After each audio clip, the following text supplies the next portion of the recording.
Ето го и първия начин как да изкарате пари от недвижими имоти с 0 начален капитал. Някой чувал ли е за Airbnb или Booking? Убеден съм, че всеки един от вас го е ползвал. А искате ли да ви разкрия как може да бъдете от другата страна и на вас да ви плаща за нощувки? И сигурно сега си казвате, как да стане, аз нямам хубав апартамент. И аз нямам.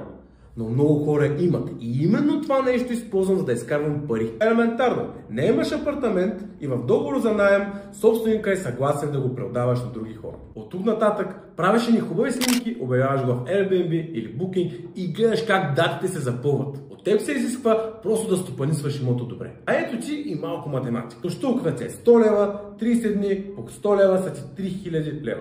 От тези 3000 лева изваждаш следните разходи. Наем на апартамента, който заплащаш на собственика, сметките, които са ти генерирали гостите, таксите към платформите Airbnb или Booking и почистването. Ако сам си го почистваш,